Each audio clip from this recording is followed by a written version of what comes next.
ರಂಗ ಹೋಗಿ ಬರ್ತೀನಿ ಕಣವ. ಮನೆ ಕಡೆ ಜೋಪಾನ, ನೀನು ಜೋಪಾನ. ಅತ್ಯವ ನನ್ನ ವಿಷಯ ಬಿಡಿ, ನಾನೇನು ಕಾಡ್ಗ ಹೋಯ್ತೀನಿ, ಮನೇಲೇ ಇರ್ತೀನಿ ತಾನೆ. ನೀವಿಬ್ರು ಹುಷಾರು ಅಟೆಯ. ಅತ್ಯವ ನಿಮ್ಮ ಜೊತೆ ಶಂಕರ ಅವ್ರು ಬಂದರೆ 100 ಆನೆ ನಿಮ್ಮ ಜೊತೆ ಇದ್ದಂಗೆ ಲೆಕ್ಕ.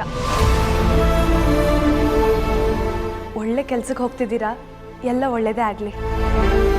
ಶಂಕರ ಅವರು ನಿಮ್ಮ ಜೊತೆ ನಿಲ್ಲಕ್ಕೆ ಒಪ್ಕೊಳಕ್ಕಾಗಲಿ ಅತ್ಯವ.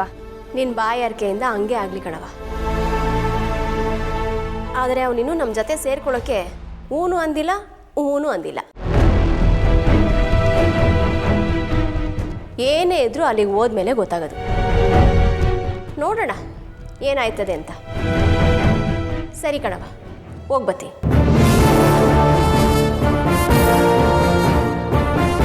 ಅತ್ಯವ ಅಪ್ಪಯ್ಯ ಇಬ್ರು ಜ್ವಾಪಾನ.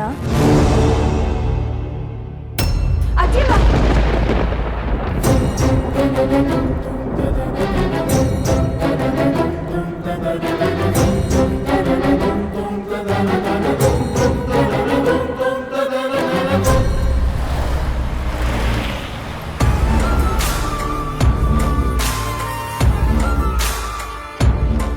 ಶಂಕರ, ನೀನು ಭೈರಾದೇವಿ ಬಗ್ಗೆ ಏನು ಅನ್ಕೊಂಡ್ರು ನನಗೇನು ಬೇಜಾರಿಲ್ಲ ಕಣ್ಣ.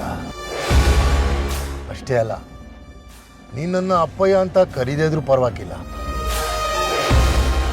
ಆದ್ರೆ ಭೈರಾದೇವಿ ಮಾಡಿರೋ ಅನ್ಯಾಯ ನಿನ್ನ ಕಿವಿಗೂ ಕೇಳ್ತಿಲ್ಲ, ನಿನ್ನ ಕಣ್ಗೂ ಕಾಣಿಸ್ತಿಲ್ಲ.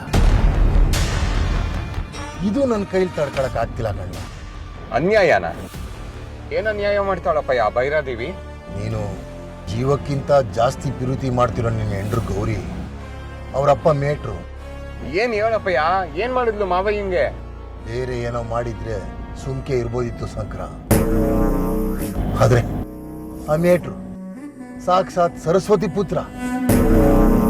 ಅವನನ್ನ ಅವ್ರ ಮನೆ ಕಾಯಕ್ಕೆ ಹಾಳಾಗಿಟ್ಕೋಬೋದ ಹೇಳು?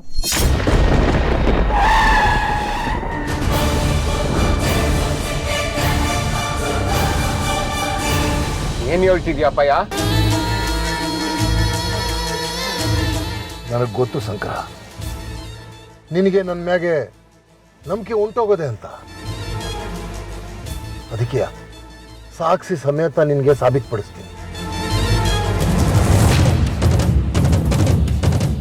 ಇಲ್ಲಿ ನೋಡು, ಇದನ್ನ ನೋಡು.